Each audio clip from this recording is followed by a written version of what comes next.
दिवाकर प्रसाद की रचना स्कंदगुप्त। प्रथम अंक उज्जैनी में गुप्त साम्राज्य का स्कंधावार। स्कंदगुप्त। अधिकार सुख कितना मादक और सारहीन है।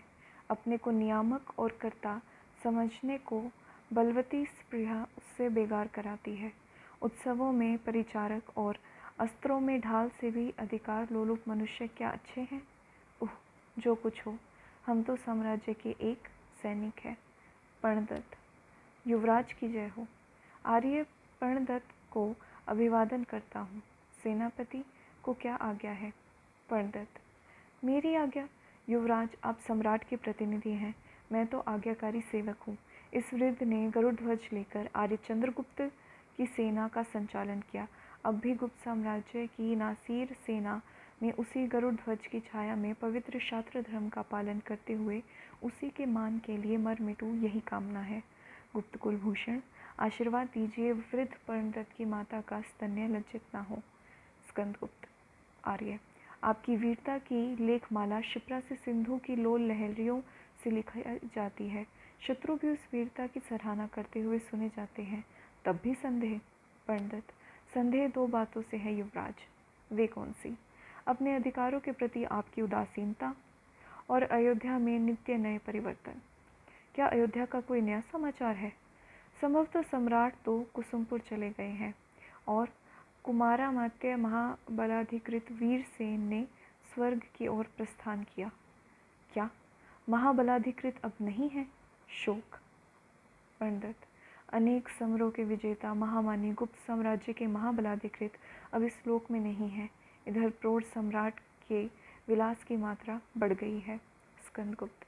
चिंता क्या। आर्य, अभी तो आप हैं, तब भी मैं ही सब विचार का भार वहन करूं, अधिकार का उपयोग करूं, वह भी किस लिए। पर्णदत्त। किस लिए। त्रस्त प्रजा की रक्षा के लिए, सतीत्व के सम्मान के लिए, देवता ब्राह्मण और गो की मर्यादा में विश्वास के लिए, आतंक से प्रकृति को आश्वासन देने के लिए आपको अपने अधिकारों का उपयोग करना होगा। युवराज, इसलिए मैंने कहा था कि आप अपने अधिकारों के प्रति उदासीन हैं, जिससे मुझे बड़ी चिंता है। गुप्त साम्राज्य के भावी शासक को अपने उत्तरदायित्व का ध्यान नहीं। स्कंदगुप्त। सेनापति। प्रकृतिस्थ होइए। परम भट्टारक महाराजाधिराज अश्वमेघ पराक्रम श्री कुमार गुप्त महेंद्रादित्य के सुशासित राज्य में सुपालित प्रजा को डरने का कारण नहीं है। गुप्त सेना की मर्यादा की रक्षा के लिए पर्णदत्त सदृश महावीर अभी प्रस्तुत है। पर्णदत्त। राष्ट्रनीति दार्शनिकता और कल्पना का लोक नहीं है। इस कठोर प्रत्यक्षवाद की समस्या बड़ी कठिन है। इम्पोर्टेंट कथन है, पूछ सकते हैं कि किसका है। पर्णदत्त ने कहा है कि जो राष्ट्र नीति है वो दार्शनिकता और कल्पना का लोक नहीं है। इस कठोर प्रत्यक्षवाद की समस्या बड़ी कठिन होती है। गुप्त साम्राज्य के उत्तरोत्तर वृद्धि के साथ उसका दायित्व भी बढ़ गया है, पर उस बोझ को उठाने के लिए गुप्त कुल के शासक प्रस्तुत नहीं, क्योंकि साम्राज्य लक्ष्मी को वे अब अनायास और अवश्य अपनी शरण आने वाली वस्तु समझने लगे। स्कंदगुप्त। आर्य, इतना व्यंग्य न कीजिए, इससे कुछ प्रमाण भी है। पर्णदत्त। प्रमाण अभी खोजना है। आंधी आने के पहले आकाश जिस तरह स्तंभित हो रहता है, बिजली गिरने से पूर्व जिस प्रकार नील कादम्बनी का मनोहर आवरण महाशून्य पर चढ़ जाता है, क्या वैसी ही दशा गुप्त कुल की नहीं है। स्कंदगुप्त। क्या पुष्यमित्रों के युद्ध को देखकर वृद्ध सेनापति चकित हो रहे हैं। पर्णदत्त। युवराज, व्यंग्य न कीजिए, केवल पुष्यमित्रों के युद्ध से ही इतिश्री न समझिए। मलेच्छों के भयानक आक्रमण के लिए भी प्रस्तुत रहना चाहिए। चरों ने आज ही कहा है कि कपीशा को श्वेत हूणों ने पदाक्रांत कर दिया।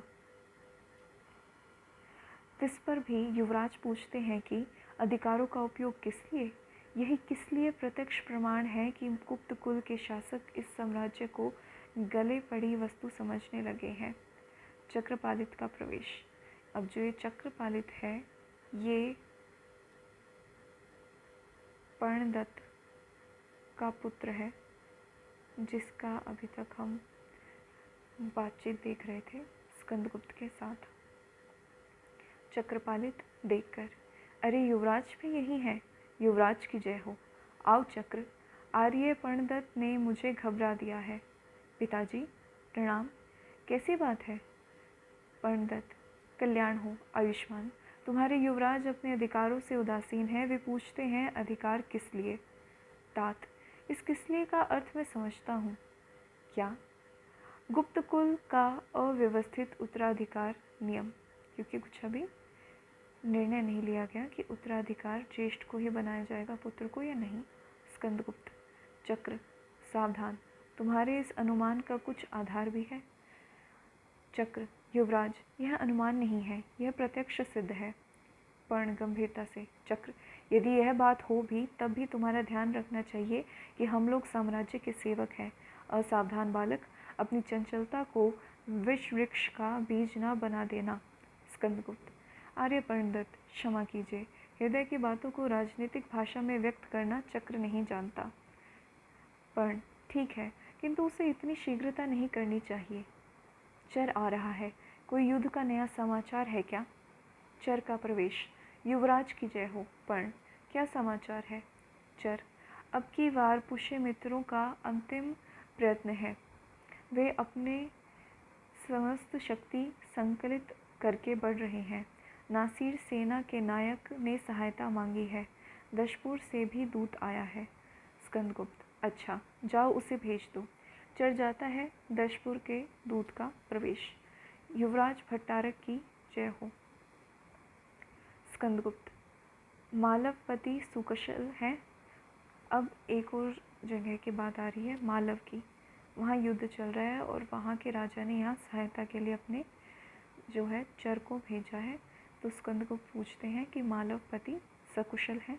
दूत, कुशल आपके हाथ है। महाराज विश्ववर्मा का शरीरोरांत हो गया। नवीन नरेश महाराज बंधुवर्मा ने साभिवादन श्री चरणों में संदेश भेजा है। मतलब वहाँ के जो पहले महाराज थे विश्ववर्मा, उनकी मृत्यु हो चुकी है। अब उनके स्थान पे उनका जो पुत्र है बंधुवर्मा, उसने ये महाराज की स्थिति को संभाल लिया है और उसने स्कंदगुप्त के पास संदेश भेजा है। स्कंद, खेद, ऐसे समय में जबकि हम लोगों का मालवपति से सहायता की आशा थी, वह स्वयं कौटुंबिक आपत्ति में फंस गए हैं। क्यों? क्योंकि स्कंदगुप्त जो है उनके वहाँ भी एक युद्ध चल रहा है पुष्यमित्रों के साथ, तो वो भी चाह रहे थे कि सहायता मिल सके, लेकिन वहाँ खुद उधर उन्हें सहायता की आवश्यकता है। दूत, इतना ही नहीं, शक राष्ट्रमंडल चंचल हो रहा है। नवागत मलेच्छ वाहिनी से सौराष्ट्र भी पदाक्रांत हो चुका है। इसी कारण पश्चिमी मालव भी अब सुरक्षित न रहा। स्कंदगुप्त पर्णदत्त की ओर देखते हैं। पर्ण, वल्लभी का क्या समाचार है? वल्लभी का पतन अभी रुका है, किंतु बर्बर हूणों से उसका बचना कठिन है। मालव की रक्षा के लिए महाराज बंधुवर्मा ने सहायता मांगी है। दशपुर की समस्त सेना सीमा पर जा चुकी है। इन्होंने अपनी पूर्ण सेना बल लगा दिया है, किंतु फिर भी जो आक्रमणकारियों की क्षमता है, जो शक्ति है अधिक होने के कारण, जो वहाँ के राजा हैं मालव के बंधुवर्मा, उन्होंने स्कंदगुप्त से सहायता मांगी है। स्कंदगुप्त, मालव और शक युद्ध में जो संधि गुप्त साम्राज्य और मालव राष्ट्र में हुई है, उसके अनुसार मालव की रक्षा गुप्त सेना का कर्तव्य है। महाराज विश्ववर्मा के समय से ही सम्राट कुमारगुप्त उनके संरक्षक हैं। परंतु दूत, बड़ी कठिन समस्या है। दूत, विषम व्यवस्था होने पर भी युवराज साम्राज्य ने संरक्षकता का भार लिया है। पंडित, दूत, क्या तुम्हें विदित नहीं कि पुष्यमित्रों से हमारा युद्ध चल रहा है? दूत, तब भी मालव ने कुछ समझकर किसी आशा पर ही अपनी स्वतंत्रता को सीमित कर लिया था। अर्थ ये है कि उन्होंने इनके साथ आक्रमण इसलिए नहीं किया क्योंकि इन्होंने संधि की हुई थी कि विपत्ति के समय में ये एक दूसरे के राज्य की रक्षा करेंगे। स्कंदगुप्त, दूत, केवल संधि नियम ही से हम लोग बाध्य नहीं हैं, किंतु शरणागत रक्षा भी क्षत्रिय का धर्म है। तुम विश्राम करो। सेनापति पर्णदत्त समस्त सेना लेकर पुष्यमित्रों की गति रोकेंगे। अकेला स्कंदगुप्त मालव की रक्षा करने के लिए सन्नद्ध है। जाओ, निर्भय निंद्रा का सुख लो, स्कंदगुप्त के जीते जी मालव का कुछ न बिगड़ सकेगा। दूत, धन्य युवराज, आर्य साम्राज्य के भावी शासक के उपयुक्त ही यह बात है। पर्ण, युवराज, आज यह वृद्ध हृदय से प्रसन्न हुआ और गुप्त साम्राज्य की लक्ष्मी भी प्रसन्न होगी। चक्र, तात, पुष्यमित्र, युद्ध का अंत तो समीप है, विजय निश्चित है। किसी दूसरे सैनिक को भेजिए, मुझे युवराज के साथ जाने की अनुमति हो। स्कंद, नहीं चक्र, तुम विजय होकर मुझसे मालव में मिलो। ध्यान रखना होगा कि राजधानी से अभी कोई सहायता नहीं मिलती। हम लोगों को इस आसन विषद में अपना ही भरोसा है। पर कुछ चिंता नहीं युवराज, भगवान सब मंगल करेंगे। चलिए विश्राम करें। कुसुमपुर के राजमंदिर में सम्राट कुमारगुप्त और उनके परिषद। कुसुमपुर की बात हो रही है। अब पहले दृश्य उज्जैनी का था, अब कुसुमपुर। धातुसेन, धातुसेन श्रीलंका का राजकुमार है। धातुसेन, परम भट्टारक, आपने भी स्वयं इतने विकट युद्ध किए हैं। मैंने तो समझा था राज सिंहासन पर बैठे बैठे राजदंड हिला देने से ही इतना बड़ा गुप्त साम्राज्य स्थापित हो गया, परंतु कुमारगुप्त हंसते हुए, तुम्हारी लंका में अब राक्षस नहीं रहते क्यों धातुसेन? राक्षस यदि कोई था तो विभीषण, और बंदरों में भी एक सुग्रीव हो गया था। दक्षिणापथ आज भी उनकी करने का फल भोग रहा है। परंतु हाँ, एक आश्चर्य की बात है कि महामान्य परमेश्वर परम भट्टारक को भी युद्ध करना पड़ा। रामचंद्र ने तो सुना था जब वे युवराज भी न थे तभी युद्ध किया, सम्राट होने पर भी युद्ध।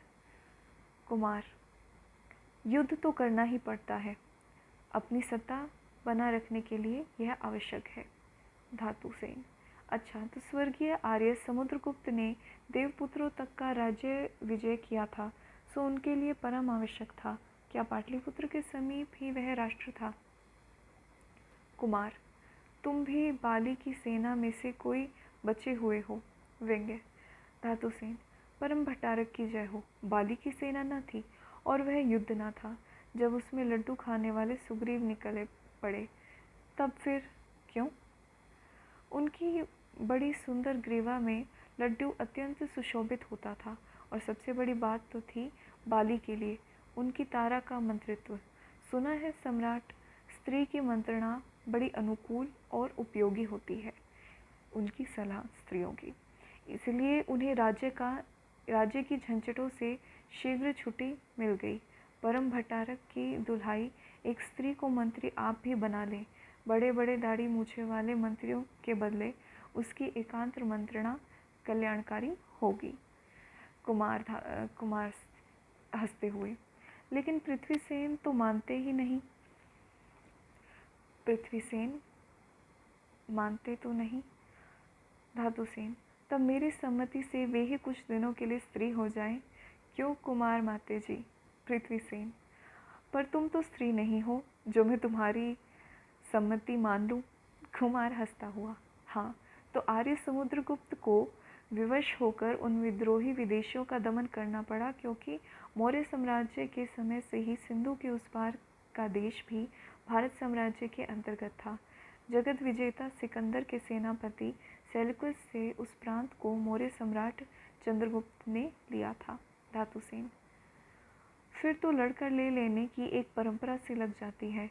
उनसे उन्होंने उनसे ऐसे हो लेते चले आए हैं, उसी प्रकार आर्य। धातुसेन का कथन है। कुमार, तुम समझते नहीं, मनु ने इसकी व्यवस्था दी है। किसने? मनु ने। कहा किसने? कुमार ने। धातुसेन, नहीं धर्मावतार, समझ में तो इतनी बात आ गई कि लड़कर ले लेना ही एक प्रधान स्वत्व है, संसार में इसी का बोलबाला है। भट्टारक, भट्टारक ये नवीन महाबलाधिकृत है, नया इसको अपना पद मिला है, और जो पृथ्वीसेन था इसके इस पद पर आने का समर्थन उसने नहीं किया, किंतु कुमारगुप्त की जो छोटी रानी है उनके समर्थन के कारण भट्टारक को यह पद मिला। भट्टारक कहते हैं। नहीं तो क्या रोने से, भीख मांगने से अधिकार मिलता है? जिसके हाथों में बल नहीं, उसका अधिकार ही कैसा? और यदि मांग कर मिल भी जाए तो शांति की रक्षा कौन करेगा? मुदगल। मुदगल विदूषक है। पहले की राजसभाओं में हंसी मजाक ठिठोली के लिए जो व्यक्ति नियुक्त किया जाता था उसे विदूषक कहते थे, और यहाँ विदूषक की भूमिका मुदगल संभाल रहा है। प्रवेश करके कहता है, रक्षा पेट कर लेगा, कोई दे भी तो।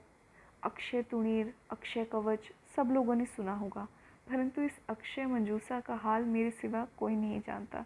इसके भीतर कुछ रख कर देखो, मैं कैसी शांति से बैठा रहता हूँ। पद्मासन से बैठ जाता है। पृथ्वीसेन। परम भट्टारक की जय हो। मुझे कुछ निवेदन करना है, यदि आज्ञा हो तो। हाँ हाँ, कहिए। शिप्रा के इस पार साम्राज्य का स्कंधावार स्थापित है। मालवेश का दूत भी आ गया है कि हम ससैन्य युवराज की सहायतार्थ प्रस्तुत हो। महानायक पर्णदत्त ने भी अनुकूल समाचार भेजा है। कुमार। मानव का इस अभियान से कैसा भाव है, कुछ पता चला? क्योंकि यह युद्ध तो जानबूझकर छेड़ा गया है। पृथ्वीसेन। आपके मुख से मालवेश ने दूत से अपने मुख से मालवेश ने दूत से यहाँ तक कहा था कि युवराज को कष्ट देने की क्या आवश्यकता थी। आज्ञा पाने ही से मैं स्वयं इसे ठीक कर लेता। कुमार।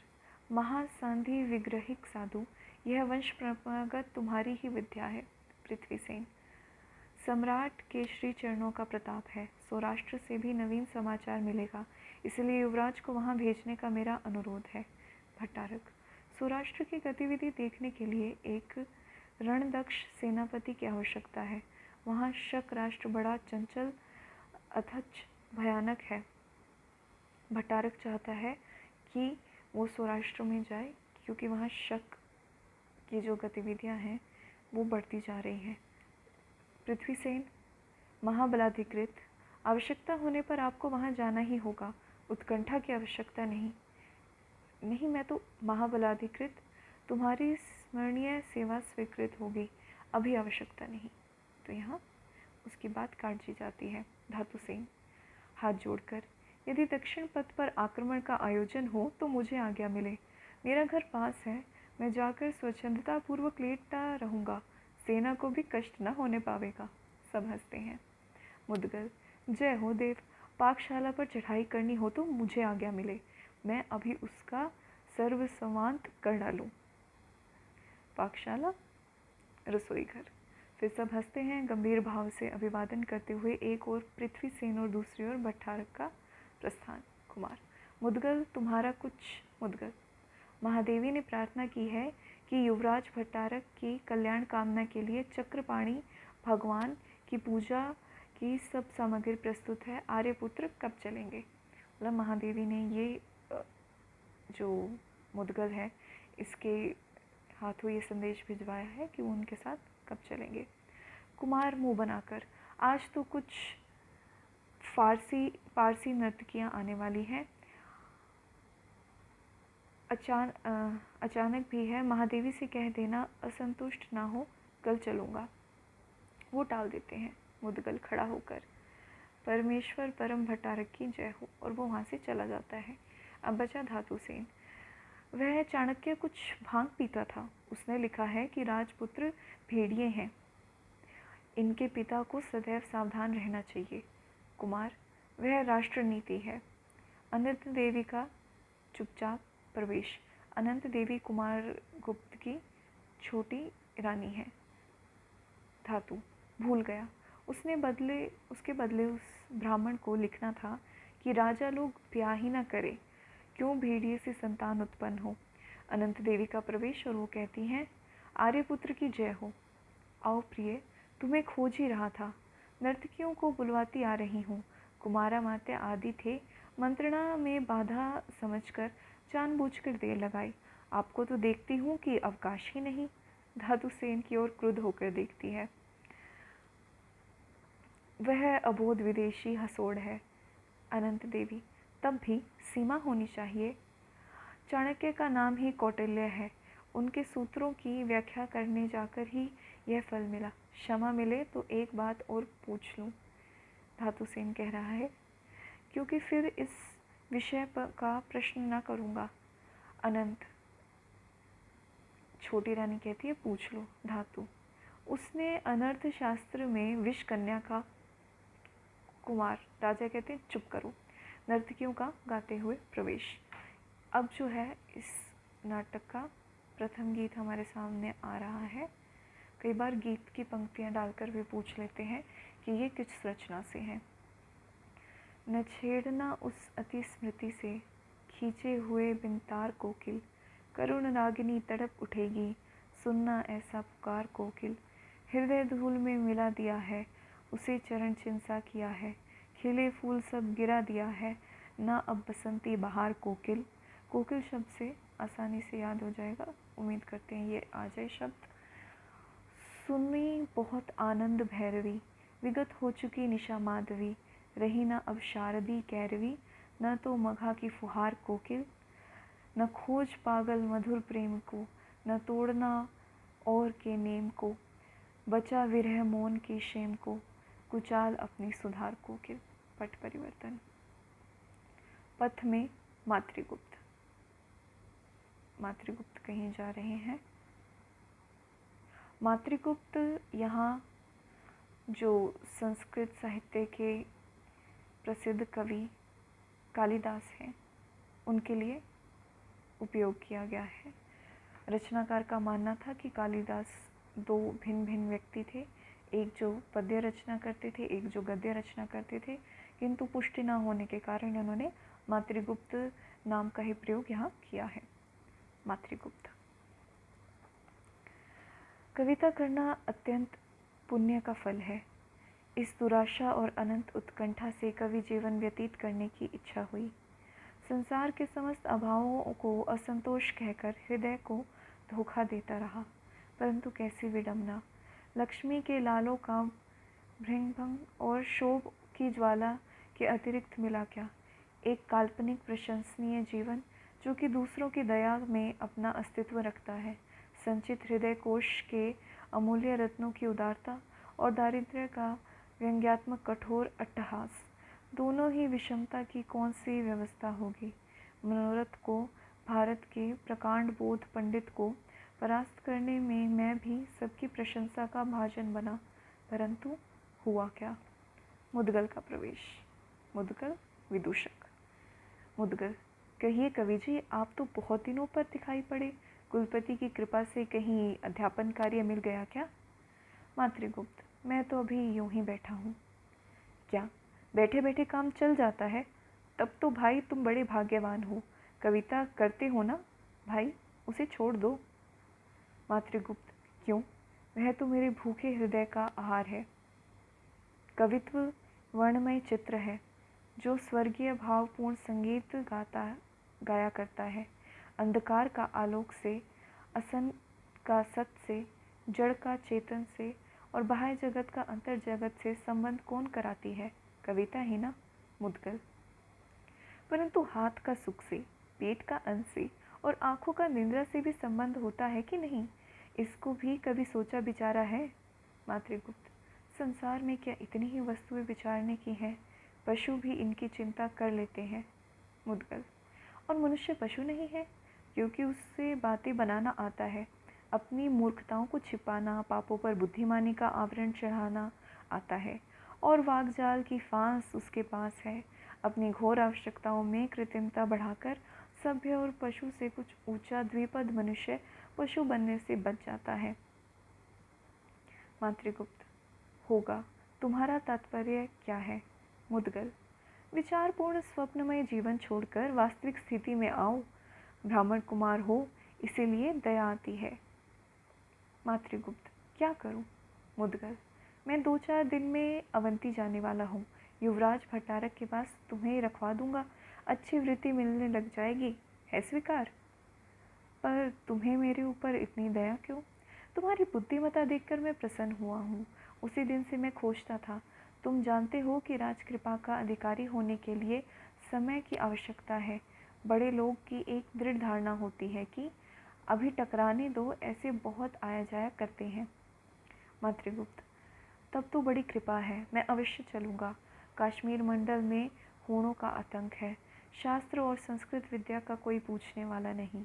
क्यों? क्योंकि इनका संबंध कश्मीर से है, तो ये अपनी स्थान का बताते हैं कि वहाँ हूणों ने आक्रमण कर रखा है, और उस आतंक के कारण जब लोग अपने जीवन की रक्षा में व्यस्त हैं तो वहाँ पर संस्कृत विद्या को कोई पूछने वाला नहीं। मलेच्छाक्रांत देश छोड़कर राजधानी में चला आया था।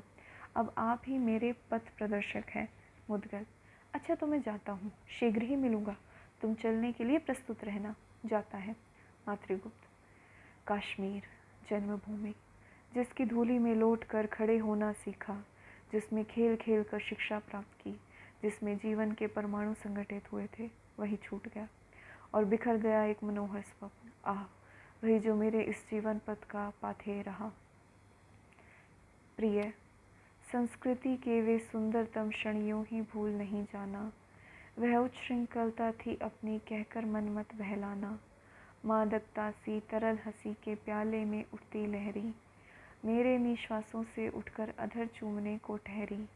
मैं व्याकुल परिशंभ मुकुल में बंदी अली सा काँप रहा। छलक उठा प्याला लहरी में मेरे सुख को माप रहा। सजग गुप्त सौंदर्य हुआ ही चपल चली हो मिलने, लीन हो गई लहरें लगे मेरे ही नख छाती छिलने। श्यामा का नखदान मनोहर मुक्ताओं से ग्रथित कहा, जीवन के उस पार उड़ता हंसी खड़ा मैं चकित रहा। तुम अपनी निष्ठुर क्रीड़ा के विभ्र से बहकाने से सुखी हुए, फिर लगे देखने मुझे पथिक पहचाने से। उस सुख का आलिंगन करने कभी भूल कर आ जाना। मिलन क्षितिज तट मधु जल निधि में मृदु हिलोर उठा जाना। कुमारदास प्रवेश करते हैं। साधु: कुमारदास वही लंका के राजकुमार कुमारदास। मातृगुप्त अपनी भावना में तल्लीन, जैसे किसी को न देख रहा। अमृत के सरोवर में स्वर्ण कमल खिल रहा था। भ्रमर वंशी बजा रहा था। सौरभ और प्रभाग की चहल पहल थी। सवेरे सूर्य की किरणें उसे चूमने को लौटती थी। संध्या में शीतल चांदनी उसे अपनी चादर में ढक देती थी। उस मधुर सौंदर्य, उस अतीन्द्रिय जगत की साकार कल्पना की ओर मैंने हाथ बढ़ाया था। वही स्वप्न टूट गया। कुमारदास: समझ में न आया, सिंहल में और कश्मीर में क्या भेद है? तुम गौरवर्ण हो, लंबे हो, खिंची हुई भौहें हैं, सब होने पर भी सिंहलियों की घुंघराली लटे, उज्ज्वल श्याम शरीर क्या स्वप्न में देखने की वस्तु नहीं? मातृगुप्त कुमारदास को जैसे सहसा देखकर, पृथ्वी की समस्त ज्वाला को जहाँ प्रकृति ने अपने बर्फ के अंचल से ढक दिया, उस हिमालय के कुमारदास और बड़वानल को अनंत जल राशि से जो संतुष्ट कर रहा है, उस रत्नाकर को अच्छा जाने दो। रत्नाकर नीचा है, गहरा है, हिमालय ऊंचा है, गर्व से सिर उठाए है, तब जय हो कश्मीर की। हाँ, उस हिमालय के मातृगुप्त उस हिमालय के ऊपर प्रभात सूर्य की सुनहरी प्रभा से आलोकित बर्फ का पीले पोखराज का सा एक महल था। उसी से नवनीत की पुतली झांककर विश्व को देखती थी। वह हिम की शीतलता से सुसंगठित था। सुनहरी किरणों को जलन हुई, तप्त होकर महल को गला दिया। पुतली उसका मंगल हो, हमारे अश्रु की शीतलता उसे सुरक्षित रखे। कल्पना की भाषा के पंख गिर जाते हैं, मौन नीड़ में निवास करने दो, छेड़ो मत मित्र। कुमारदास: तुम विद्वान हो, सुकवि हो, तुमको इतना मोह? मातृगुप्त: यदि यह विश्व इंद्रजाल ही है, तो उस इंद्रजाली की अनंत इच्छा को पूर्ण करने का साधन यह मधुर मोह चिरजीवी हो और अभिलाषा से मचलने वाले भूखे हृदय को आहार मिले। कुमारदास: मित्र, तुम्हारी कोमल कल्पना वाणी की वीणा में झनकार उत्पन्न करेगी। तुम सचेष्ट बनो, प्रतिभाशील हो, तुम्हारा भविष्य बड़ा उज्जवल है। ये कौन कहता है? उनका मित्र कुमारदास। मातृगुप्त: उसकी चिंता नहीं, दैनिक जीवन के प्रचंड आतप में सुंदर स्नेह मेरी छाया बने, झुलसा हुआ जीवन धन्य हो जाएगा। कुमारदास: मित्र, इन थोड़े दिनों का परिचय मुझे आजीवन स्मरण रहेगा। अब तो मैं सिंहल जाता हूँ। देश की पुकार है, इसलिए मैं स्वप्नों का देश भव्य भारत छोड़ता हूँ। कविवर इस क्षीण परिचय कुमार धातु सेन को भूलना मत, कभी आना। ठीक है, तो कुमार दास ये यहाँ कह रहे हैं कि भारत वो छोड़ रहे हैं और ये जो हमारा थोड़ा कुछ समय का परिचय था इसको भूलना मत, अपने इस कुमार धातु सेन को। तो जो मैंने पहले बताया था, धातु सेन लंका राजकुमार। मातृगुप्त। सम्राट कुमारगुप्त के सहचर विनोदशील कुमारदास, तुम क्या कुमार धातु सेन हो? कुमारदास कहता है, हाँ मित्र, लंका का युवराज। यहाँ और स्पष्ट हो गया है कि ये लंका के युवराज हैं। हमारा एक मित्र, एक बाल सहचर प्रख्यात कीर्ति, इनका एक बाल सहचर था जिनका नाम है प्रख्यात कीर्ति, महाबोधि विहारी का श्रमण है।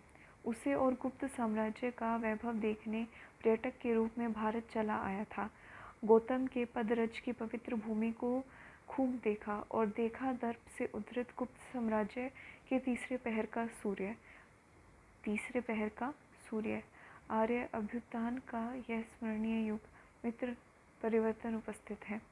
अब देखो, इन्होंने भी भाप लिया है कि जैसे जो भी शासन की बागडोर है और जो मगध के फ़िलहाल के सम्राट हैं वो जो विलासी होते जा रहे हैं, तो तीसरा पहर या तीसरी पीढ़ी जो है, अब परिवर्तन की स्थिति यहाँ उपस्थित आ चुकी है इनके समक्ष।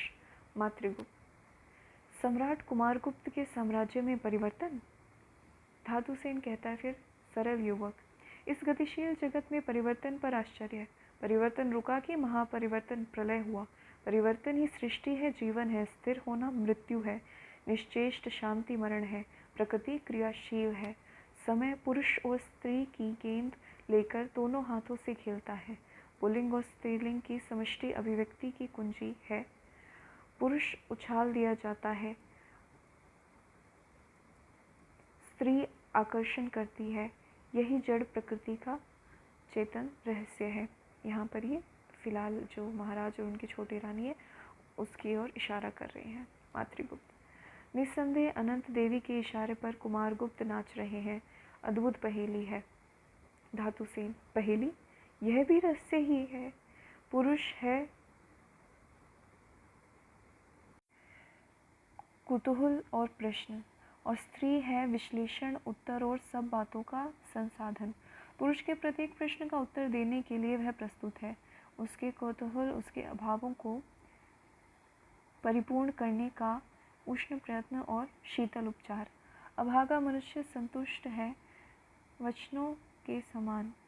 पुरुष ने कहा क, स्त्री ने अर्थ लगा दिया कोवा, बस वह रटने लगा।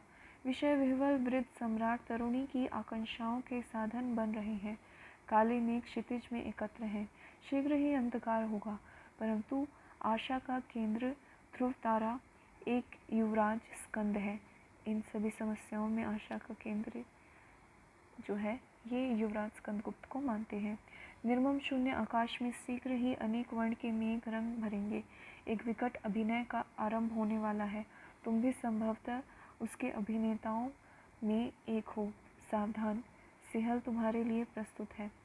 मातृगुप्त। उदार राजकुमार। प्रस्थान।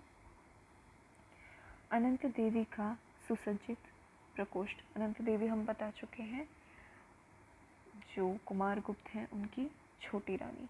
अनंत देवी कहती हैं, जया, रात्रि का द्वितीय पहर तो व्यतीत हो रहा है, अभी भट्टारक के आने का समय नहीं हुआ।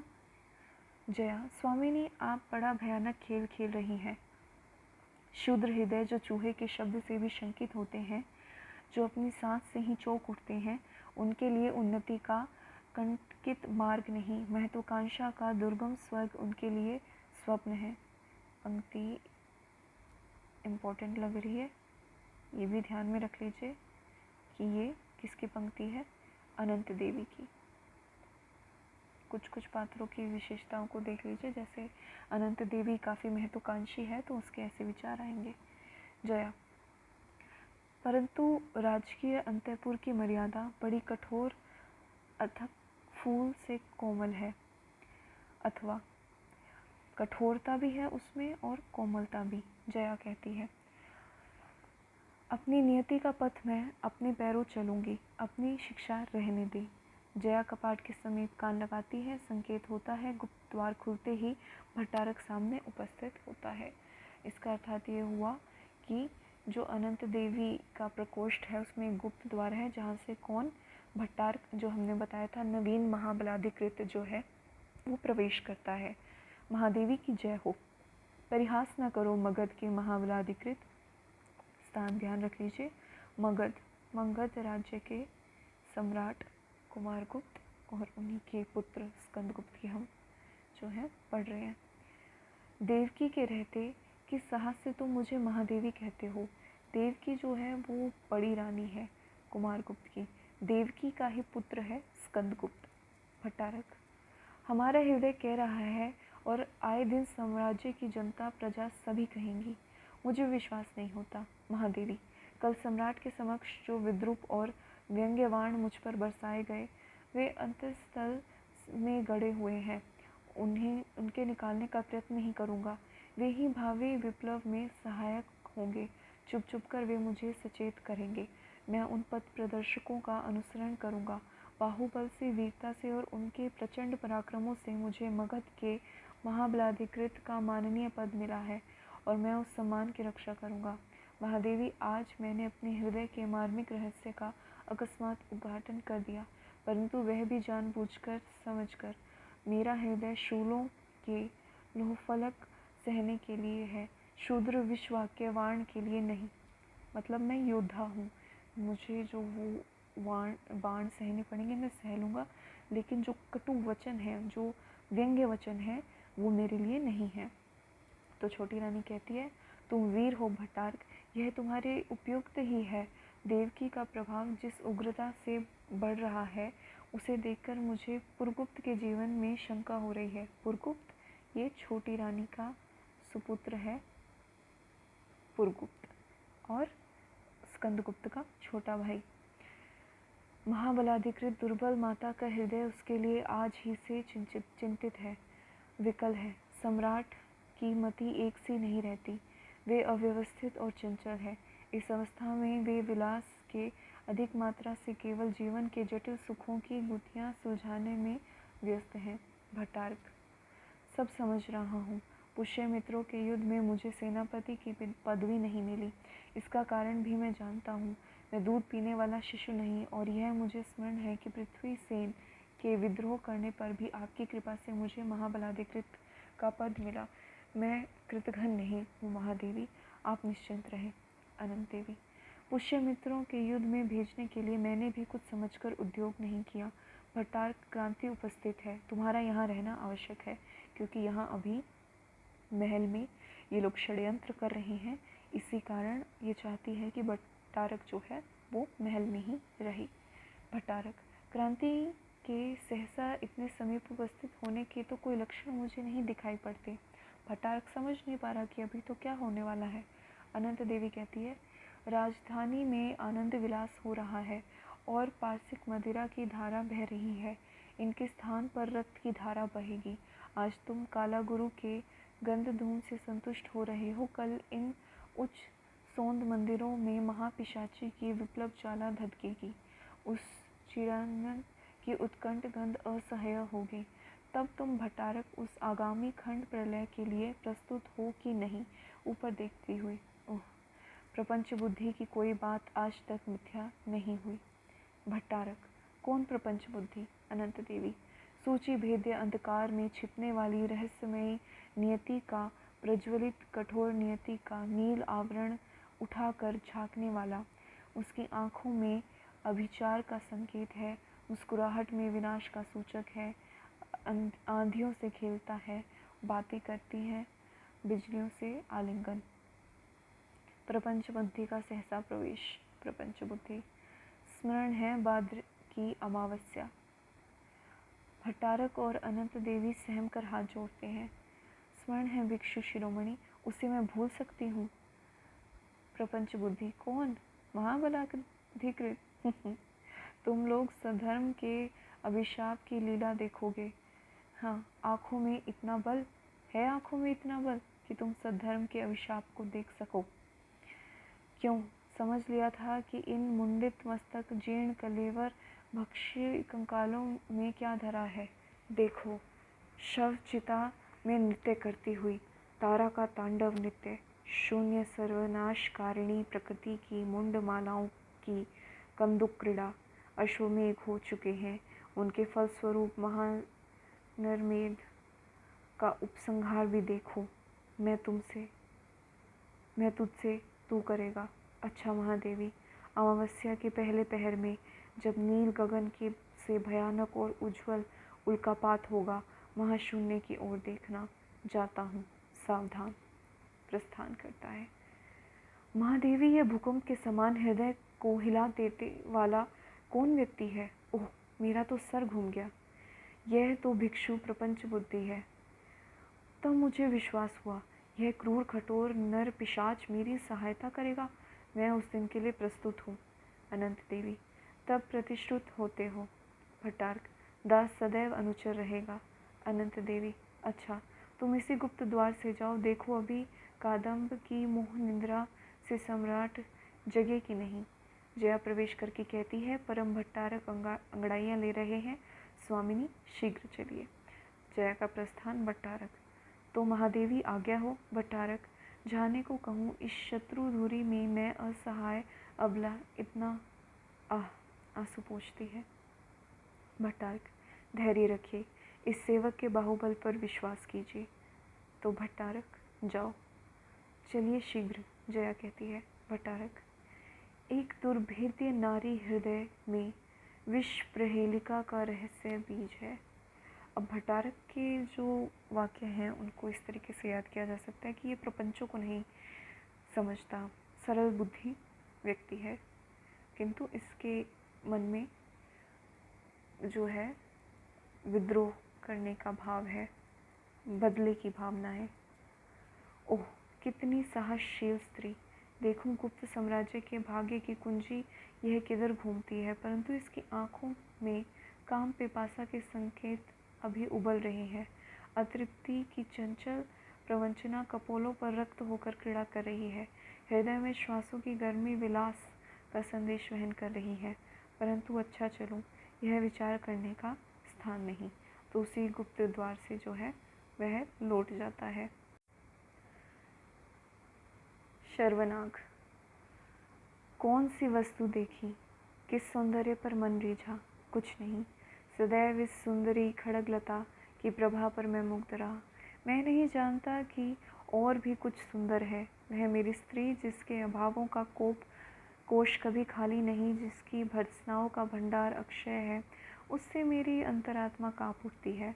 आज मेरा पहरा है, घर से जान छूटी, परंतु रात बड़ी भयानक है। चलो अपने स्थान पर बैठूं। सुनता हूँ कि परम भट्टारक की अवस्था अत्यंत शोचनीय है। परम भट्टारक, ये जो महाराज हैं कुमारगुप्त, इनका अभी तबीयत ठीक नहीं। तो यहाँ भट्टारक का प्रवेश है और वो कहता है, कौन? नायक शर्वानक, कितने सैनिक हैं? पूरा एक गुल्म। अंतपुर से कोई आज्ञा मिली नहीं? तुमको मेरे साथ चलना होगा। मैं प्रस्तुत हूँ। कहाँ चलूँ? महादेवी के द्वार पर। वहाँ मेरा क्या कर्तव्य होगा? कोई न तो भीतर जाने पावे और न भीतर से बाहर आने पावे। इसका तात्पर्य तुमको महाबलाधिकृत की आज्ञा पालन करनी चाहिए। तब भी क्या स्वयं महादेवी पर नियंत्रण रखना होगा? हाँ, ऐसा ही। कोलाहल, भीषण उल्कापात, वही उल्कापात जिसके बारे में प्रपंच बुद्धि अभी जिसका वर्णन कर रहे थे। भट्टारक, ओह, ठीक समय हो गया। अच्छा, मैं अभी आता हूँ। द्वार खोलकर भट्टारक भीतर जाता है। रामा का प्रवेश। रामा जो है, अभी जो व्यक्ति हमारे सामने है, शर्वनाग, इसकी पत्नी है रामा। तो कहती है,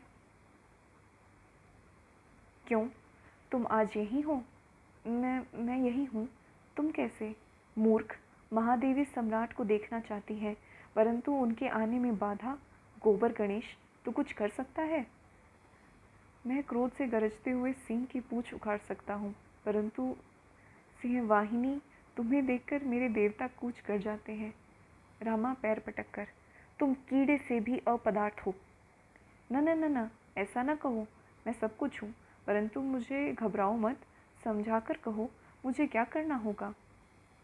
रामा, महादेवी देवकी की रक्षा करनी होगी, समझा। क्या आज इस संपूर्ण गुप्त साम्राज्य में कोई ऐसा प्राणी नहीं जो उनकी रक्षा करे। शत्रु अपने विषैले डंक और तीखे डांक संवार रहे हैं। पृथ्वी के नीचे का क्षीण भूकंप चल रहा है। शर्वानक, यही तो मैं भी कभी कभी सोचता था, परंतु तुम जिस प्रकार हो सके महादेवी के द्वार पर आओ, मैं जाती हूँ। एक सैनिक का प्रवेश। सैनिक, नायक न जाने क्यों हृदय दहल उठा है, जैसे सनसन करती हुई डर से यह आधी रात खिसकती जा रही है। पवन में गति है परंतु शब्द नहीं। सावधान रहने का शब्द मैं चिल्ला कर कहता हूँ, परंतु मुझे ही सुनाई नहीं पड़ता। यह सब क्या है नायक? तुम्हारी तलवार कहीं भूल तो नहीं गई है? म्यान हल्की सी लगती है, डरता हूँ, पर तुम घबराओ मत।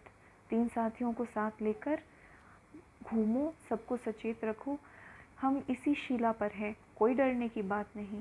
सैनिक जाता है, फाटक खोलकर पुरगुप्त निकलता है, पीछे भट्टारक और सैनिक। पुरगुप्त छोटी जो रानी है उसका बेटा है। नायक शर्वनाग, जय हो कुमार की, क्या आज्ञा है? तुम साम्राज्य की शिष्टा सीखो। कुमार, दास चिर अपराधी है, इन्हें महादेवी के द्वार पर जाने की आज्ञा दीजिए, यह विश्वस्त सैनिक वीर हैं। भट्टारक कहते हैं। पुरगुप्त, जाओ तुम महादेवी के द्वार पर, जैसा महाबलाधिकृत ने कहा वैसा करना, जैसी आज्ञा। भट्टारक, कोई भी पूछे तो यह मत कहना कि सम्राट का निधन हो गया है। हाँ, बढ़ी हुई अस्वस्थता का समाचार बतलाना, और सावधान, कोई भी चाहे वह कुमार माते ही क्यों न हो, भीतर न आने पावे। तुम यही कहना कि परम भट्टारक अत्यंत विकल है, किसी से मिलना नहीं चाहते, समझा। यानी कि यहाँ पर क्या है, सम्राट की मृत्यु हो चुकी है। नायक, अच्छा। ये नायक को संदेश देके गया है कि तुम्हें किसी को भी आने नहीं देना। नायक कहता है अच्छा। दोनों जाते हैं, फाटक बंद। नायक सैनिकों से, आज बड़ी विकट अवस्था है भाइयों, सावधान। अब कुमार माते, पृथ्वीसेन और महादंडनायक और महाप्रतिहार, इनका प्रवेश होता है। कुमार माते, महाप्रतिहार कहता है, नायक द्वार खोलो, हम लोग परम भट्टारक का दर्शन करेंगे। प्रभु, किसी को भीतर जाने की आज्ञा नहीं। आज्ञा? किसको आज्ञा? अबोध, तू नहीं जानता, सम्राट के अंतःपुर पर स्वयं सम्राट का भी उतना अधिकार नहीं जितना महाप्रतिहार का। शीघ्र द्वार उन्मुक्त कर। दंड दीजिए प्रभु, परंतु द्वार न खुल सकेगा। तू क्या कह रहा है? जैसी भीतर से आज्ञा मिली। ओह! दंडनायक, विलंब असह्य है, नायक द्वार से हट जाओ। महाप्रतिहार, मैं आज्ञा देता हूँ कि तुम अंतःपुर से हट जाओ युवक, नहीं तो तुम्हें पदच्युत करूँगा। यथार्थ है, परंतु मैं महाबलाधिकृत की आज्ञा से यहाँ हूँ और मैं उन्हीं का अधीनस्थ सैनिक हूँ। महाप्रतिहार के अंतःपुर रक्षकों में मैं नहीं हूँ। मतलब जो महाप्रतिहार हैं वो अंतःपुर की जो महल में जो स्थान है वहाँ पे जो रक्षा का दायित्व है वो महाप्रतिहार पे है। महाप्रतिहार कहते हैं, क्या अंतःपुर पर भी सैनिक नियंत्रण है? पृथ्वीसेन फिर कहता है, इसका परिणाम भयानक है। अंतिम शैया पर लेटे हुए सम्राट की आत्मा को कष्ट पहुंचाना होगा। महाप्रतिहार, अच्छा। हाँ, शर्वनाग कहाँ गया? नायक, उसे महाबलाधिकृत ने दूसरे स्थान पर भेजा है। महाप्रतिहार क्रोध से, मूर्ख शर्वनाग, क्योंकि इन्हें भी पता है कि जो भी सही व्यक्ति थे उन्हें महाबलाधिकृत जो नवीन हमारा भट्टारक है उन्होंने उन सबको दूर दूर भेज दिया ताकि उस स्थिति में सहायक ना हो सके। अंतःपुर से क्षीण क्रंदन, अब वहाँ से रोने की आवाज़ आ रही है। तो महादंडनायक कान लगाकर सुन रहे थे और कहते हैं कि यह सब शेष हो गया, हम अवश्य भीतर जाएंगे। उन्हें अब लग रहा है कि उनकी मृत्यु हो चुकी है और वो उनसे मिलने जाएंगे। तो ये जो तीनों व्यक्ति थे वो तलवार खींच लेते हैं। नायक भी सामने आ जाता है, द्वार खोलकर पुरगुप्त और भट्टारक का प्रवेश। अब जहाँ से रोने की आवाज़ आ रही थी वहीं से पुरगुप्त और भट्टारक का प्रवेश होता है। पृथ्वीसेन फिर कहते हैं, भट्टारक यह सब क्या है? भट्टारक तलवार खींचकर सिर से लगाता हुआ। भट्टारक, नवीन महाबलाधिकृत, परम भट्टारक राजाधिराज पुरगुप्त की जय हो। माननीय कुमारमात्य महादंडनायक महाप्रतिहार साम्राज्य के नियमानुसार शस्त्र अर्पण करके परम भट्टारक का अभिवादन कीजिए। मतलब ये उनको नियुक्त कर रहे हैं जो नए महाराज हैं उस तौर पर। तो वो इन तीनों को कहता है, कुमारमात्य महादंडनायक और महाप्रतिहार को, कि अब आप समर्पण करके इनका अभिवादन कीजिए। तीनों एक दूसरे की तरफ देखते हैं। महाप्रतिहार, तब क्या सम्राट कुमारगुप्त महेंद्रादित्य अब संसार में नहीं है? भट्टारक, नहीं। पृथ्वीसेन, परंतु उत्तराधिकारी युवराज स्कंदगुप्त। पुरगुप्त, चुप रहो, तुम लोग को बैठकर व्यवस्था नहीं देनी होगी। उत्तराधिकार का निर्णय स्वयं स्वर्गीय सम्राट कर गए हैं। परंतु प्रमाण, क्या तुम्हें प्रमाण देना होगा? अवश्य। महाबलाधिकृत इन विद्रोहियों को बंदी करो। ठहरो भट्टारक, तुम्हारी विजय हुई, परंतु एक बात, आधी बात भी नहीं, बंदी करो। पृथ्वीसेन, कुमार, तुम्हारे दुर्बल और अत्याचारी हाथों में गुप्त साम्राज्य का राजदंड टिकेगा नहीं। संभवतः तुम साम्राज्य पर विपत्ति का आह्वान करोगे, इसलिए कुमार इससे विरत हो जाओ। इसकी सलाह कौन दे रहा है? पृथ्वीसेन। पुरगुप्त फिर भी कहता है, महाबलाधिकृत क्यों विलंब करते हो? भट्टारक, आप लोग शस्त्र रखकर आज्ञा मानिए, क्योंकि भट्टारक नहीं चाहता कि इनको बंदी बनाया जाए या इनका इस प्रकार से अपमान हो।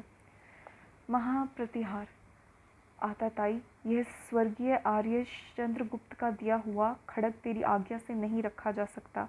उठा अपना शस्त्र और अपनी रक्षा कर। पृथ्वीसेन, महाप्रतिहार, सावधान, क्या करते हो? यह अंतर विद्रोह का समय नहीं। पश्चिम और उत्तर से काली घटाएं उमड़ रही हैं, क्योंकि वहाँ से भी युद्ध की स्थिति बन रही है, आक्रमण हो रही है। तो इस समय में अंतर विरोधों का कोई फ़ायदा नहीं। यह समय बलनाश करने का नहीं, मतलब अपनी ही सेना के जो महाबलाधिकृत हैं उनको नष्ट करने का ये समय नहीं है। आओ हम लोग गुप्त साम्राज्य के विधान के अनुसार चरम प्रतिकार करें। बलिदान देना होगा, परंतु भट्टारक, जिसे तुम खेल समझकर हाथ में ले रहे हो, उस काल भुजंगिनी राष्ट्रनीति की प्राण देकर भी रक्षा करना। एक नहीं 100 स्कंदगुप्त उस पर न्यौछावर। आर्य साम्राज्य की जय हो। छुरा मार कर गिरना है। महाप्रतिहार और दंडनायक भी वैसा ही करते हैं, क्योंकि जीवित रहते तो ये इनके जो शासन के अंतर्गत नहीं आ सकते थे, बंदी भी नहीं होना चाहते थे। तो और स्वयं अपने जो राज्य के लोगों से लड़कर अपनी सेना का बल कम नहीं करना चाहते थे, तो तीनों ने आत्मघात कर लिया। पुरगुप्त फिर भी कहता है, पाखंड, स्वयं विदा हो गए, अच्छा ही हुआ। भट्टारक, परंतु भूल हुई, ऐसे स्वामी भक्त सेवक कुछ नहीं। तो जाएं, सब जाएं।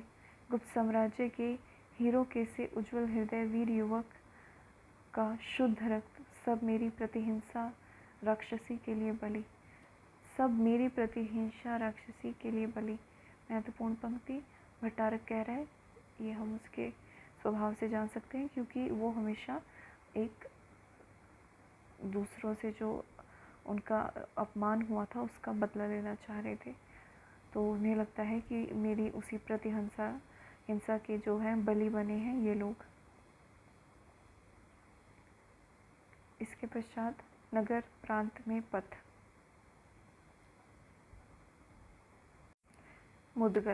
मुदगल वही विदूषक है जिसकी चर्चा हम पूर्व में कर चुके हैं। प्रवेश करके किसी के सम्मान रहित निमंत्रण देने पर पवित्रता से हाथ पैर धोकर चौके पर बैठ जाना एक दूसरी बात है, और भटकते थकते उछलते कूदते ठोकर खाते और लुढ़कते हाथ पैर की पूजा कराते हुए मार्ग चलना एक भिन्न वस्तु है। कहाँ हम और कहाँ यह दौड़। कुसुमपुरी से अवंती और अवंती से मूल स्थान। कौन यात्रा कर रहा है? मुदगल। कुसुमपुरी राज्य जो है उसमें महत्वपूर्ण स्थान, वहाँ से अवंती और अवंती से मूल स्थान। इस बार की आज्ञा तो पालन करता हूँ, परंतु यदि तथापि पुनश्च फिर भी कभी ऐसी आज्ञा मिली कि इस ब्राह्मण ने साष्टांग प्रणाम किया, अच्छा, इस वृक्ष की छाया में बैठकर विचार कर लूँ कि सैकड़ों योजन लौट चलना अच्छा है कि थोड़ा और चलकर काम कर लेना। गठरी रखकर बैठकर ऊँघने लगता है। मातृगुप्त का प्रवेश। मातृगुप्त, जिसको रचनाकार कालिदास मानते हैं, पर पुष्टि न होने के कारण मातृगुप्त नाम का इन्होंने प्रयोग किया और वर्तमान समय में इस चीज़ की कोई पुष्टि हुई भी नहीं। तो मातृगुप्त। मुझे तो युवराज ने मूल स्थान की परिस्थिति संभालने के लिए भेजा। देखता हूँ कि यह मुद्गल भी यहाँ आ पहुँचा। चले इसे कुछ तंग करें, थोड़ा मनोविनोद ही सही। युवराज ने इन्हें भेजा था मूल स्थान की परिस्थिति देखने, जो हमने पहले पढ़ा था, और इन्हें अब मुद्गल मिले तो इन्होंने सोचा थोड़ा इनके साथ मनोविनोद, हंसी ठिठोली की जाए। तो ये थोड़ा सा हास्य रस यहाँ मिलेगा इन पंक्तियों में। कपड़े से मुंह छिपाकर गठरी खींचकर चलता है। मुद्गल उठकर, ठहरो भाई, हमारे जैसे साधारण लोग अपनी गठरी आप ही ढोते हैं, तुम कष्ट ना करो। अब आगे बढ़े कि तुम्हारी टांग टूटी। अपनी गठरी बचाने में टांग टूटना बुरा नहीं, अपशगुन नहीं। तुम यह न समझना कि हम दूर चलते चलते थक गए, तुम्हारा पीछा न छूटेगा। हम ब्राह्मण हैं, हमसे शास्त्रार्थ कर लो, डंडा न दिखाओ। हाँ, मेरी गठरी जो तुम लेते हो, इसमें कौन सा न्याय है, बोलो। मातृगुप्त, न्याय? तब तो तुम आप्तवाक्य अवश्य मानते होगे। आप्तवाक्य किसी भी, उसमें किसी विशेषज्ञ के जो मत होता है उसे आप्तवाक्य कहते हैं। मुद्गल, अच्छा, तो तर्कशास्त्र लगाना पड़ेगा। हाँ, तुमने गीता पढ़ी होगी। हाँ, अवश्य। ब्राह्मण और गीता ना पढ़े? मातृगुप्त, उसमें तो लिखा है कि न त्वे वा जातु न सो न त्वम नेमे। न हम है, न तुम है, न यह वस्तु है, न तुम्हारी है, न हमारी है। फिर इस छोटी सी गठरी के लिए इतना झगड़ा? ओहो, तुम नहीं समझे। क्या? गीता सुनने के बाद क्या हुआ? महाभारत। तब भैया, इस गठरी के लिए महाभारत का एक लघु संस्करण हो जाना आवश्यक है। गठरी में हाथ लगाया कि डंडा लगा, डंडा तानता है। मातृगुप्त, मुद्गल, डंडा मत तानो, मैं वैसा मूर्ख नहीं कि शुच्य भाग के लिए दूध और मधु से बना हुआ एक बूंद रक्त भी गिराऊं। गठरी देता है। मुद्गल, अरे कौन? मातृगुप्त। नेपथ्य में कोलाहल। मातृगुप्त, हाँ मुद्गल, इधर तो शक और हूणों की सम्मिलित सेना घोर आतंक फैला रही है। चारों ओर विप्लव का साम्राज्य है, निरीह भारतीयों की घोर दुर्दशा है। मुद्गल, और मैं महादेवी का संदेश लेकर अवंती गया, वहाँ युवराज नहीं थे। बलाधिकृत प्रणदत्त की आज्ञा हुई कि महाराजपुत्र गोविंद गुप्त को जिस तरह हो खोज निकालो। यहाँ तो विकट समस्या है, हम लोग क्या कर सकते हैं। गोविंद गुप्त जो हैं वो कुमार गुप्त के छोटे भाई हैं, यानी स्कंद गुप्त के चाचा कह सकते हैं। तो उन्हें ढूंढने की आज्ञा महादेवी देवकी ने दी थी और यही संदेश लेकर वो अवंती गए, पर वहाँ युवराज मिले नहीं। और महाबलाधिकृत प्रणदत्त ने भी आज्ञा दी कि उन्हें तो खोजना ही आवश्यक है। मातृगुप्त, कुछ नहीं, केवल भगवान से प्रार्थना, साम्राज्य में कोई सुनने वाला नहीं, अकेले युवराज स्कंदगुप्त क्या करेंगे। मुद्गल, परंतु भाई, हम ईश्वर होते तो इन मनुष्य की कोई प्रार्थना सुनते ही नहीं। इनको हर काम में हमारी आवश्यकता पड़ती है। मैं तो घबरा जाता, भला वह तो कुछ सुनते भी नहीं हैं। मातृगुप्त, नहीं मुद्गल, निरीह प्रजा का नाश देखा नहीं जाता। क्या इनकी उत्पत्ति का यही उद्देश्य था? क्या इनका जीवन केवल चींटियों के समान किसी के प्रति हिंसा पूर्ण करने के लिए है? देखो, वह दूर पर बंधे हुए नागरिक, उन पर हूणों का निशंसता। ओह! मुद्गल, अरे हाय रे बाप। मातृगुप्त, सावधान, असहाय अवस्था में प्रार्थना के अतिरिक्त और कोई उपाय नहीं। आओ हम लोग भगवान से विनती करें। दोनों सम्मिलित स्वर से दोनों इकट्ठे गाते हैं। उतारोगे अब कब भूभार, बार बार क्यों कह रखा था लूँगा मैं अवतार। उमड़ रहा इस भूतल पर दुख का पारावार, वाड़व लेलिन हान जिह्वा का करता है विस्तार। प्रलय पे उधर बरस रही है रक्त अश्रु की धारा, मानवता में राक्षसत्व का अब है पूर्ण प्रचार। पड़ा नहीं कानों में अब तक क्या यह हाहाकार, सावधान हो अब तुम जानो मैं तो चुका पुकार। हूण सैनिकों का प्रवेश होता है बंदियों के साथ। हूण कहते हैं, चुप रहे, क्या गाता है। मुद्गल, भीख मांगता हूँ, गीत गाता हूँ, आप भी कुछ दीजिए।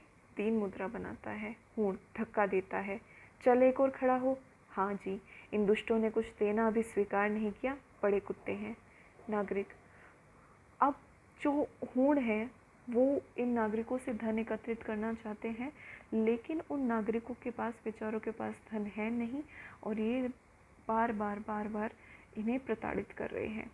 तो उसी पे ये हूण जो है उसकी जो ये वाक्य उसी संबंध में है। नागरिक, हम मेरी प्रजा हैं, हम लोगों के पास क्या रह गया जो आप लोगों को दें। सैनिकों ने तो पहले ही लूट लिया, यानी इनके जो सैनिक हैं उन्होंने पहले ही इन नागरिकों को लूट लिया, और ये अब ये भी इनसे धन अर्जित करने के लिए आए हैं।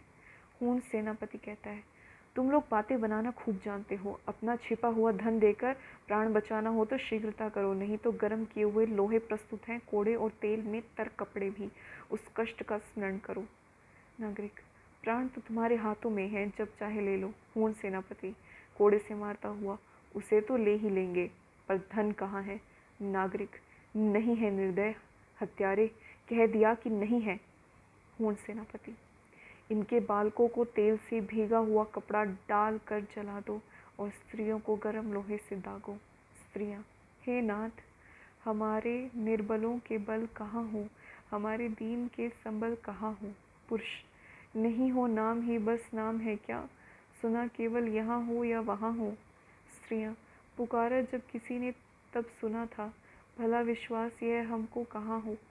स्त्रियों को पकड़कर हूण खींचते हैं। मातृगुप्त, हे प्रभु, हमें विश्वास तो अपना बना लो, सदा स्वच्छंद हो चाहे जहाँ हो। ये पंक्तियाँ थोड़ी सी इम्पोर्टेंट मातृगुप्त की, कि हमें विश्वास तो अपना बना लो, सदा स्वच्छंद हो चाहे जहाँ हो। इन निरीहों के लिए प्राण उत्सर्ग करना धर्म है। कायरों स्त्रियों पर यह अत्याचार, तलवार से बंधन काटता है। लपकते हुए एक सन्यासी का प्रवेश। सन्यासी, साधु वीर, संभल कर खड़े हो जाओ, भगवान पर विश्वास करके खड़े हो। मुदगल पहचानता हुआ, जय हो महाराजा पुत्र गोविंद गुप्त की जय हो। तो ये जो सन्यासी अभी आए हैं ये गोविंद गुप्त हैं, जिनको ढूंढने के लिए आए थे। सब उत्साहित होकर भीड़ जाते हैं, हूण सैनिक भागते हैं। गोविंद गुप्त, अच्छा मुदगल, तुम यहाँ कैसे, और युवक तुम कौन हो। मातृगुप्त, युवराज स्कंदगुप्त का अनुचर। मुदगल, वीर पुंगव, इतने दिनों पर दर्शन भी हुआ तो इस वेश में। मुदगल, क्या कहूँ, स्कंद कहाँ है। उज्जैनी में। अच्छा है, सुरक्षित है, चलो दुर्ग में हमारी सेना पहुंच चुकी है, वहां विश्राम करो। यहाँ का प्रबंध करके हमको शीघ्र आवश्यक कार्य से मालव जाना है। अब हूणों के आतंक का डर नहीं। सब जय हो राजकुमार गोविंद गुप्त की, मतलब इन्होंने यहाँ से हूणों को भगा दिया है। गोविंद गुप्त, पुष्य मित्रों के युद्ध का क्या परिणाम हुआ। मातृगुप्त, विजय हुई। और मालव का। युवराज थोड़ी सेना लेकर बंधु वर्मा की सहायता के लिए गए हैं। गोविंद गुप्त ऊपर देखकर, वीरपुत्र है स्कंद, आकाश के देवता और पृथ्वी की लक्ष्मी तुम्हारी रक्षा करें। आर्य साम्राज्य के तुम ही एकमात्र भरोसा हो। मुदगल, तब महाराज पुत्र बड़ी भूख लगी है, प्राण बचते ही भूख का धावा हो गया, शीघ्र रक्षा कीजिए। मुदगल, गोविंद, हाँ हाँ, सब लोग चलो। सब जाते हैं। अब जो अगला दृश्य है वो अवंती का दुर्ग है, जिसमें देवसेना, विजया और जयमाला ये 3 पात्र हैं। अवंती का दुर्ग अर्थात जो वहाँ पर सहायता मांगी थी उन्होंने, ये वहाँ का दृश्य है। तो यहाँ पर जो 3 पात्र आए हैं उसमें जो विजया है वो मालव के धन कुबेर की कन्या है। ठीक है, विजया धन कुबेर की कन्या, और धन कुबेर की कन्या। और जो जयमाला है वो अभी जो नवीन राजा यहाँ के बने हैं, नए नए राजा जो यहाँ के बंधु वर्मा हैं, ये उनकी रानी हैं। ठीक है, और जो तीसरा पात्र है देवसेना, वो उन्हीं जो राजा हैं बंधु वर्मा उनकी बहन है। तो ये 3 पात्र नए आए हैं, तो इनके मध्य वार्तालाप चल रहा है। विजया कहती है, विजय किसकी होगी, कौन जानता है। जयमाला, तुमको केवल अपने धन की रक्षा का इतना ध्यान है। देवसेना, और देश के मान का, स्त्रियों की प्रतिष्ठा का, बच्चों की रक्षा का कुछ नहीं। विजया संकुचित होकर, नहीं, मेरा अभिप्राय यह नहीं था। जयमाला, परंतु एक उपाय है। विजया, वह क्या? रक्षा का निश्चित उपाय। देवसेना, तुम्हारे पिता ने उस समय नहीं माना, न सुना, नहीं तो आज इस भय का अवसर ही न आता। जयमाला, तुम्हारी अपार धनराशि में से एक क्षुद्र अंश, वही यदि इन धन लोलुप श्रृंगालों को दे दिया जाता तो। किंतु इस प्रकार अर्थ देकर विजय खरीदना तो देश की वीरता के प्रतिकूल है। जयमाला, ठहरो, कोई आ रहा है। बंधुवर्मा का प्रवेश होता है। बंधुवर्मा कहते हैं, प्रिय, अभी तो युवराज का कोई संदेश नहीं मिला। संभवतः शक और होड़ों की सम्मिलित वाहिनी से आज दुर्ग की रक्षा न कर सकूं। जयमाला, नाथ, तब क्या मुझे स्कंदगुप्त का अभिनय करना होगा? क्या मालवेश के दूसरे की सहायता पर ही राज्य करने का साहस हुआ था? जाओ प्रभु, सेना लेकर सिंह विक्रम की से सेना पर टूट पड़ो। दुर्ग रक्षा का भार मैं लेती हूँ। काफ़ी वीर स्त्री हैं। विजया, महाराज, यह केवल वाचालता है। दुर्ग रक्षा का भार सुयोग्य सेनापति पर होना चाहिए। बंधुवर्मा, घबराओ मत श्रेष्ठी कन्या। जयमाला, स्वर्ण रत्न की चमक देखने वाली आंखें बिजली सी तलवारों के तेज को कब सह सकती हैं? श्रेष्ठी कन्या, हम शतराणी हैं। चिर संगिनी खड़गलता का हम लोगों से चिर स्नेह है। ये बंधुवर्मा की पत्नी जयमाला कह रही हैं। बंधुवर्मा कहते हैं, प्रिय, शरणागत और विपन्न की मर्यादा रखनी चाहिए। अच्छा, दुर्ग का तो नहीं, अंतःपुर का भार तुम्हारे ऊपर है। तो कहते हैं पूरे महल का नहीं, पर जो महल का जो अंदर का निवास स्थान है वहाँ की रक्षा तुम करो। देवसेना कहती है, भैया आप निश्चिंत रहिए। बंधुवर्मा, भीम दुर्ग का निरीक्षण करेगा, मैं जाता हूँ। वे जाते हैं। फिर विजया, भयानक युद्ध समीप ही जाना पड़ता है, क्यों राजकुमारी? देवसेना, तुम वीणा ले लो तो मैं कुछ गाऊं। विजया, हंसी न करो राजकुमारी। जयमाला, बुरा क्या है? विजया, युद्ध और गान। जयमाला, युद्ध क्या गान नहीं? युद्ध के बारे में अब जो ये जयमाला का एक कथन आ रहा है, शायद ये पूछ लिया जाए। तो जयमाला जो बंधुवर्मा की स्त्री है, रानी है, वो कहती हैं कि रुद्र का श्रृंगनाद, भैरवी का तांडव नृत्य और शास्त्रों का वाद्य मिलकर भैरव संगीत की सृष्टि होती है। जीवन का अंतिम दृश्य को जानते हुए अपनी आँखों से देखना, जीवन रहस्य के चरम सौंदर्य की नग्न और भयानक वास्तविकता का अनुभव केवल सच्चे वीर हृदय को होता है। ध्वंसमयी महामाया प्रकृति का वह निरंतर संगीत है। उसे सुनने के लिए हृदय में साहस और बल एकत्र करो। अत्याचार के शमशान में ही मंगल का, शिव का, सत्य सुंदर संगीत का समारंभ होता है। देवसेना जो बंधुवर्मा की बहन है, तो भाभी मैं तो गाती हूँ, एक बार गा लूँ हमारा प्रिय गान, फिर गाने को मिले या नहीं। जयमाला, तो गाओ ना। विजया, रानी तुम लोग आग की चिंगारी हो या स्त्री हो, देवी ज्वालामुखी की सुंदर लट के समान तुम लोग। जयमाला, सुनो देवसेना गा रही है गाना। भरा नैनों में मन में रूप, किसी छलिया का अमल अनूप, जल थल मारुत व्योम में जो छाया है सब ओर, खोज खोज कर खो गई मैं पागल प्रेम विभोर। भांग से भरा हुआ यह कूप, भरा नैनों में मन में रूप, धमनी की तंत्री बजी तू रहा लगाए कान, बलिहारी मैं कौन तू है मेरा जीवन प्राण, खेलता जैसे छाया धूप, भरा नैनी में मन में रूप। सहसा भीमवर्मा का प्रवेश। भीमवर्मा बंधुवर्मा का भाई है। भाभी, दुर्ग का द्वार टूट चुका है, हम अंतःपुर के बाहरी द्वार पर हैं, अब तुम लोग प्रस्तुत रहना। जयमाला, उनका क्या समाचार है? अभी कुछ नहीं।